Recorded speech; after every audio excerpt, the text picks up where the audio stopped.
Hola, ¿cómo están? Nuevamente encontrándonos acá en nuestra actividad para aprender, entender, analizar, conocer, recorrer algunos aspectos importantes de la literatura, que es nuestro objetivo final. Y vamos a tratar unos temas, como siempre, muy interesantes que nos dejen mucho aprendizaje. No olvidemos que en esta actividad nos estamos enfocando a conocer todos los aspectos, las herramientas, todos los caminos que nos llevan a entender nuestra literatura, la literatura universal, y a entender y aprender muchos aspectos que van amarrados a este tema tan fascinante. Como siempre, nuestro cafecito, nuestra bebida preferida, por lo menos la mía, muy colombiana, muy de café. Es una bebida que me parece que nos ayuda mucho, nos une, nos llena de satisfacción, y en estos momentos, cuando tenemos un libro a la mano, qué maravilla poder contar con este, el cafecito de nuestros días. Bueno, espero que esta semana de Pascua esté llena de gratos momentos, llena de alegría, de sonrisas, que a pesar de estos días lluviosos, pues el sol brille cada día para todos. Y hoy les traigo un tema muy interesante.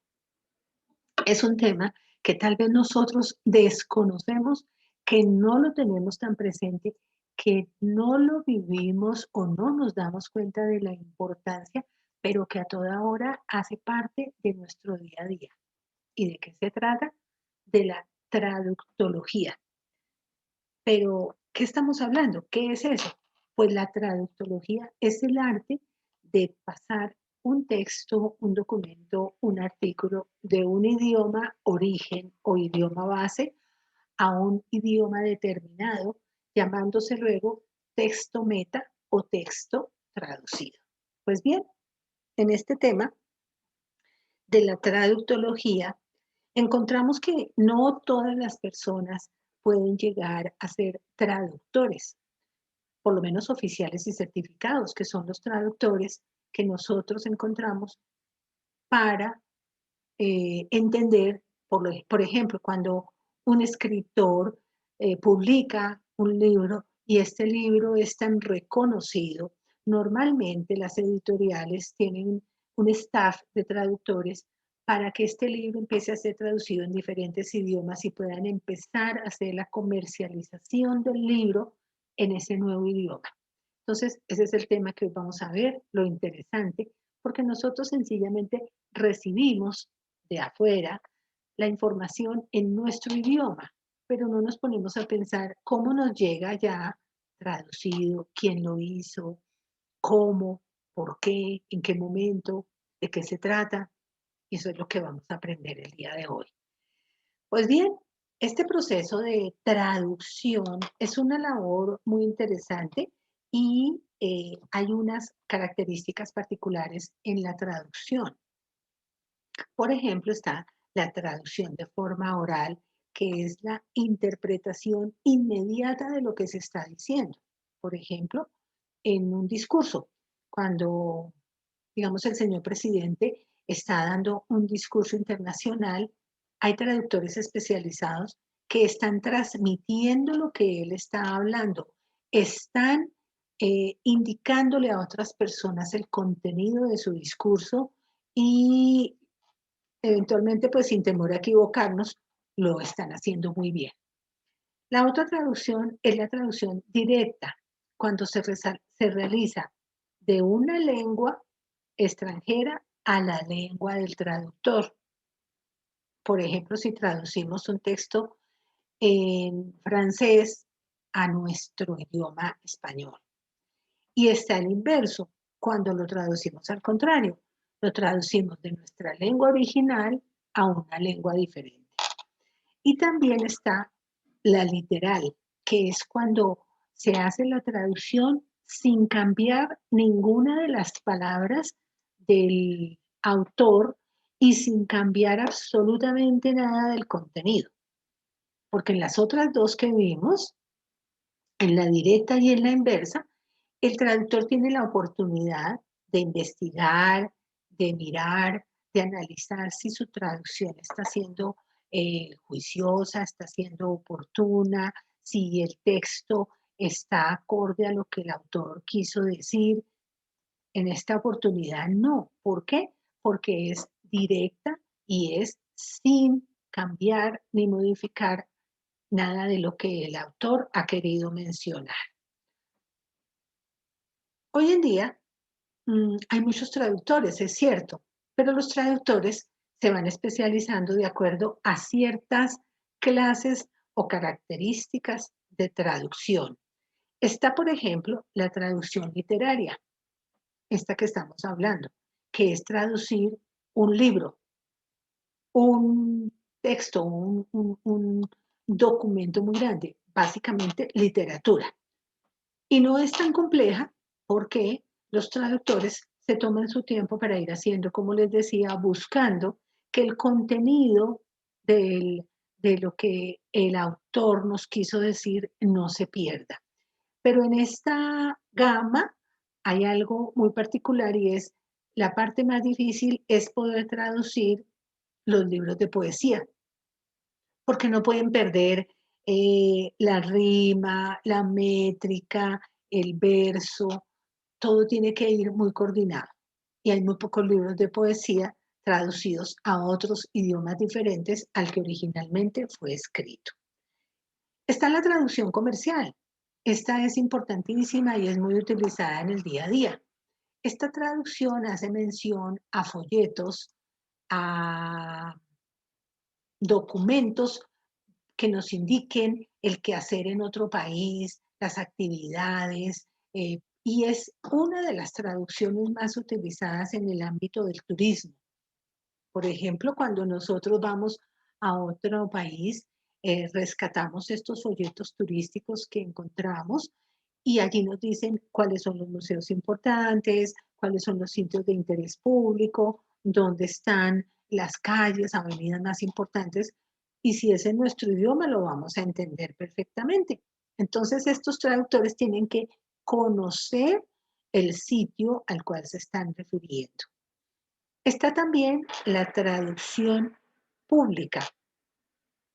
Esta traducción se refiere a la traducción de documentos importantes y públicos, como por ejemplo los que pasan por una notaría, eh, actas, mm, documentos de los ministerios, de los consulados, y tienen un sello especial del traductor que los ha realizado, porque tienen características particulares en cada una de sus expresiones. Otra característica de la traducción también es las traducciones especializadas. Y aquí se abren en unas ramas particulares y están enfocadas a algo muy, muy puntual. Está, por ejemplo, la técnica. Este tipo de traducción está enfocada a temas como de ingeniería, de construcción, de arquitectura, donde la información tiene que ser muy precisa y muy en sus términos, porque los profesionales de estas áreas están buscando esta información, estos documentos en otros idiomas para aprender, para entenderlos, pero con las características que obviamente maneja su profesión. Está la traducción científica. Al igual que la anterior, esta también tiene que estar muy centralizada porque está dirigida sobre todo al área de salud, veterinarios, médicos, químicos, físicos, donde tiene que ser muy preciso, demasiado preciso, supremamente estricta la precisión en las palabras que se utilizan en cada uno de los documentos. Por lo tanto, la traducción tiene que ser muy, muy juiciosa, muy fiel al documento original y con unos términos que sean entendidos y aplicados a la persona que lo esté leyendo, al profesional que lo esté leyendo. Está la jurídica, como su nombre lo indica, es en base a toda la parte legal, las leyes, la academia del derecho. Cuando una persona se va a vivir a otro país, tiene que conocer muy bien cómo funcionan las leyes en ese país, a qué se somete, a qué está obligado a cumplir. Por lo tanto, el documento que él tenga en sus manos y que haya sido traducido debe ser completamente ceñido a la ley y a la realidad de ese país. Así que como ven, pues son especialidades muy puntuales y no podemos dejar atrás, por ejemplo, la financiera, las actas de socios, los certificados bancarios, los boletines, los balances, los informes. Y como ven, estas que estamos llamando nosotros las traducciones especializadas, en cada una de estas fases tienen una particularidad porque su manejo, su vocabulario, su contextualización es supremamente puntual y dirigida a una población específica. Pero bueno, también es interesante que sepamos cómo se obtiene o cómo se llega a ser un traductor certificado, porque estos traductores no es porque conocen otro idioma, ya se pueden sentar a hacer una traducción. Tiene que ser un certificado que les expiden y que los convierte en traductores oficiales y certificados. Para llegar allí, la persona tiene que haber adquirido conocimientos de la rama por la cual se va a especializar en traducción. Tiene que haber estudiado juiciosamente para obtener ese título de traductor oficial. En este momento en Colombia solo hay dos universidades que tienen esta posibilidad de certificar a los traductores y es la Universidad Nacional de Colombia y la Universidad de Antioquia en Medellín. Claro que esta licencia, este certificado de idoneidad y esta licencia de traductor o intérprete oficial se adquiere luego de estudio y de unos exámenes que se tienen que pasar con unos altos estándares para que en el caso nuestro que hablamos de literatura, para que las editoriales los puedan incluir en su lista de traductores oficiales y certificados. De tal manera que, por ejemplo, llega un libro a nuestras manos en francés, pues tienen que buscar un traductor certificado en el idioma francés para poder hacer esta traducción y que haya una tranquilidad y una confianza de que el libro ha sido traducido muy fielmente y de que no se está perdiendo la esencia de lo que el autor quiso mencionar. Posteriormente, a que ya la universidad les ha expedido su título o su certificado de traductor, se deben dirigir al Ministerio de Relaciones Exteriores a radicar allí este documento y el ministerio, una vez avale la veracidad de este papel y del sitio donde han estudiado, los va a incluir en el registro de inscripción de traductor oficial, que es a donde se dirigen las entidades que buscan traductores o donde validan que realmente esta persona es idónea. Así como, por ejemplo, si nosotros queremos validar que un médico realmente es profesional y es certificado en la rama en la que nos está mencionando, nosotros acudimos aquí a la Secretaría de Salud y allí encontramos toda su información. Lo mismo con los traductores, el Ministerio de Relaciones Exteriores dará ese tipo de información. También actualmente hay una Asociación Colombiana de Traductores e Intérpretes donde los traductores se pueden registrar y allí tanto las personas que necesitan una traducción oficial, juiciosa, puntual y con estándares, puede encontrar el traductor. O también, si queremos formar parte de esta academia, allí las personas que ya están certificadas se pueden inscribir y estar pendientes de que los llamen cuando alguien o una empresa o una persona natural necesite un traductor para gestionar algún tipo de tarea que se necesite en cuanto se refiere a la traducción. Pues bien, ¿Cómo les parece entonces que este tema nosotros no lo conocíamos mucho, no teníamos conocimiento de cómo a nuestras manos va llegando un libro en nuestro idioma y sencillamente lo tomamos, lo leemos, pero no nos detenemos a mirar cómo hicieron esa traducción y cómo nos llega a nosotros? Bueno, y hablando de traducciones, hoy vamos a ver, obviamente como lo hemos visto en otros momentos, ellos también tienen un santo patrón. Este santo patrón se llama San Jerónimo. San Jerónimo, que nació en el año 340 en Croacia.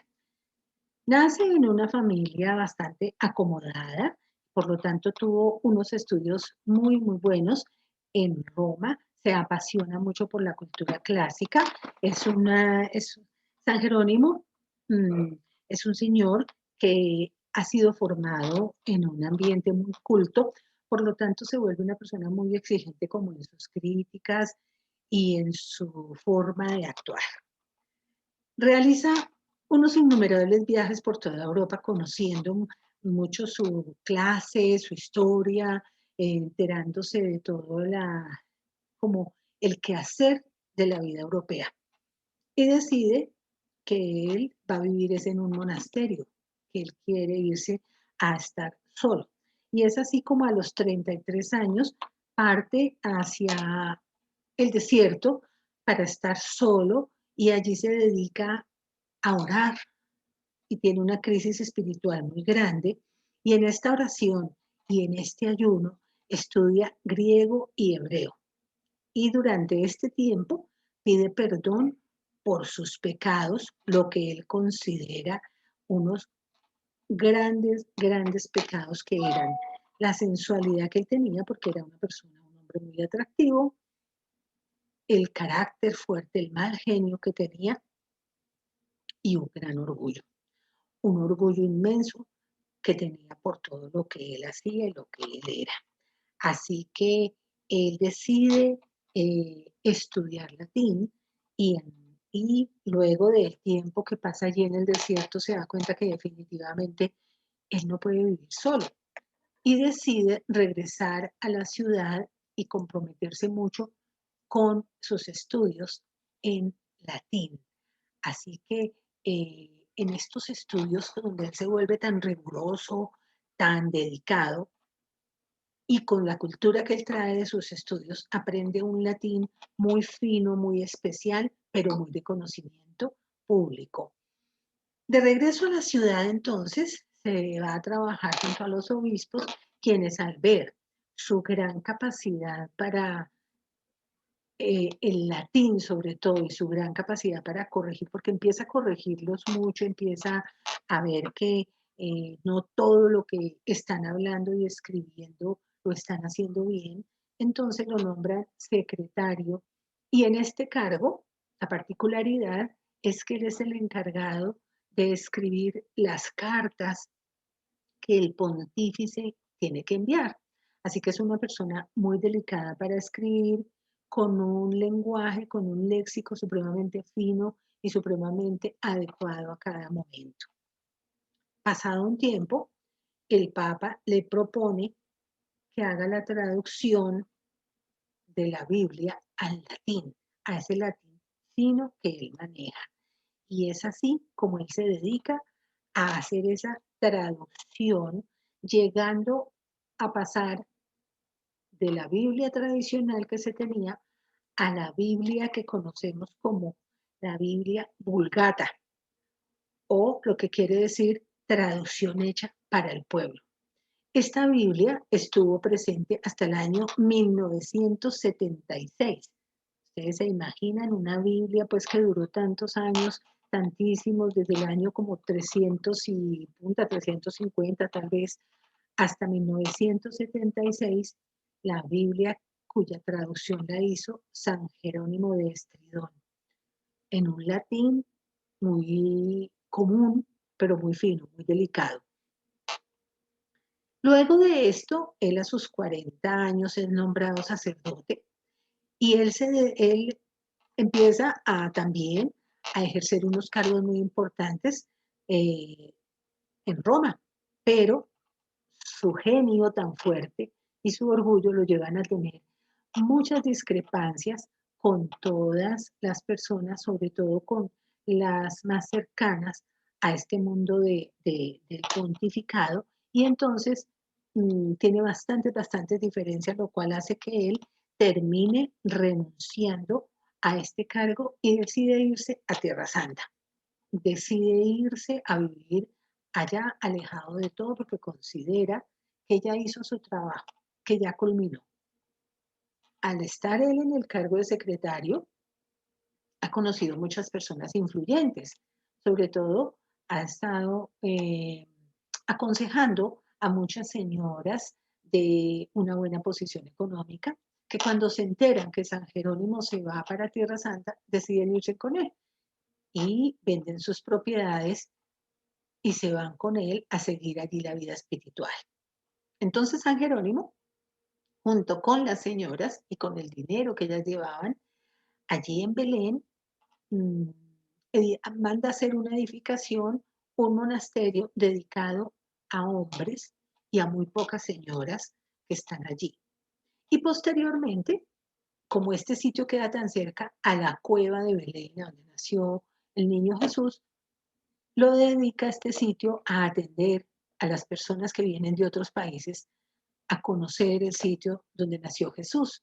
Y entonces él se vuelve casi que un guía turístico de ellos, con unas explicaciones de todo lo que fue la vida de Jesús allí en Tierra Santa, en este lugar tan hermoso, y con estas señoras que siempre lo ayudaron y siempre estaban al lado de él para ayudar a atender a estas personas y para que cada día este sitio cobrara mayor importancia.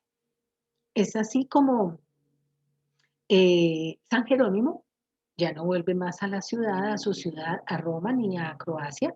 Él allí termina su vida, muere a los 80 años, rodeado de mucha gente que lo quiere, y fue nombrado entonces patrono de las personas que están dedicadas a enseñar la Biblia, el entendimiento de la Biblia, y obviamente, y por extensión, patrono de los traductores, ya que él fue como el primero en hacer una traducción y una traducción tan importante como fue traducir la Biblia.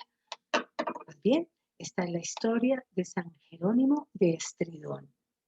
Espero que les haya gustado el relato de este santo. Muy bien. Y como siempre, mi recomendado. Pero antes de eso, un cafecito.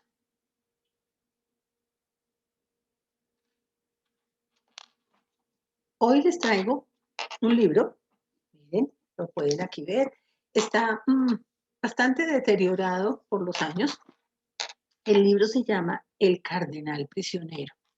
Y El Cardenal Prisionero es un libro que nos habla de cómo se desarrolla la vida de unas personas que llegan a estar en una prisión en Budapest. Es una novela muy interesante, escribida por Christine Arnoti.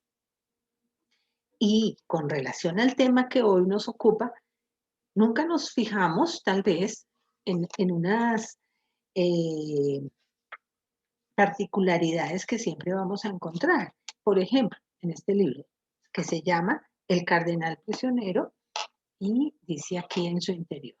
Título original. Originalmente este libro es francés. Entonces dice, espero no pronunciar medianamente bien. Le Cardinal Prisonnier. Traducción del francés por Maribel Lara.